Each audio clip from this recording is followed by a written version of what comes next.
नमस्कार दोस्तों, स्वागत है आपका केसीपी गुरुकुल में। हम हिंदी शॉर्ट हैंड की डिक्टेशन सीरीज में हैं। इस सीरीज का यह 5वां डिक्टेशन है और भी डिक्टेशन पाने के लिए हमारे चैनल को सब्सक्राइब कीजिए और बेल आइकन दबाइए। Dictation start. अध्यक्ष महोदय, राष्ट्रपति जी ने जब दोनों सदनों के समक्ष अपना अभिभाषण दिया था, उस समय मैंने उसको बड़े ध्यानपूर्वक सुना था।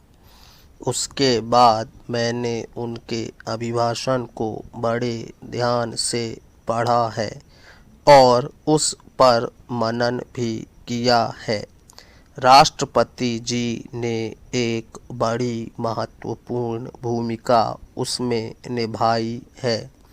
मैं यह इसलिए कहता हूँ कि उस अभिभाषण में वर्तमान भारत की स्थिति और उसके पूरे विकास का ऐसा सुंदर चित्रण किया है और इस ढंग से किया है कि ऐसी चीज़ विशेष जानकारी की नहीं रह जाती है जिस पर की आलोचना करने की गुंजाइश हो। मैं यह जानता हूँ कि बहुत सी बातें विरोधी सदस्यों ने कही हैं जिनका वे इस सदन में विवरण देंगे और उन पर विवाद करेंगे, लेकिन एक बात उनको याद रखनी चाहिए और वह यह है कि जिस समय से हम गुजर रहे हैं वह एक निर्माण का समय है। हमारा देश एक ऐसे युग में से होकर गुजर रहा है जबकि आर्थिक संकट है।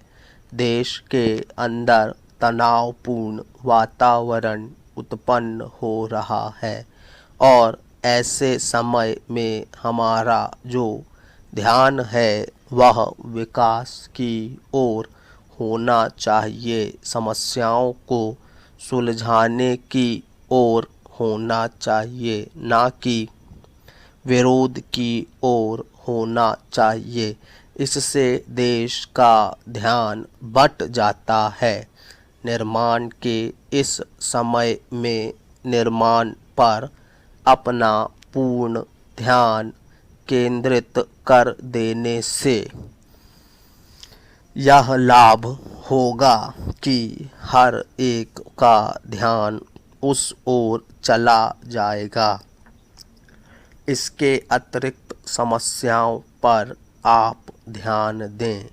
किसी गंभीर परिस्थिति के बारे में यदि हम छोटी छोटी बातों को लेकर उस अवसर को बिगाड़ देते हैं तो उसकी गंभीरता नष्ट हो जाती है।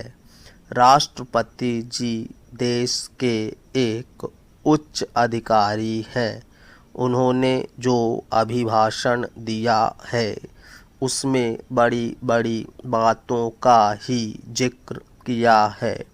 सभी बातों पर प्रकाश डालना उनके लिए संभव नहीं हो सका है।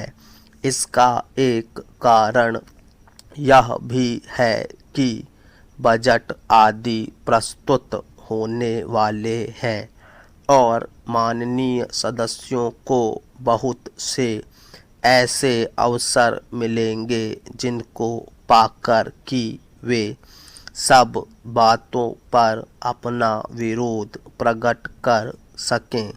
इसलिए मेरा माननीय सदस्यों से विशेष रूप से अनुरोध है कि वे इस अभिभाषण पर केवल निर्माण की दृष्टि से ही गौर करें और उसके ऊपर अधिक विरोध ना करें। आशा है कि ऐसा करने से सबका हित हो सकता है। दोस्तों, अभ्यास करते रहिए, सफलता अवश्य मिलेगी। धन्यवाद।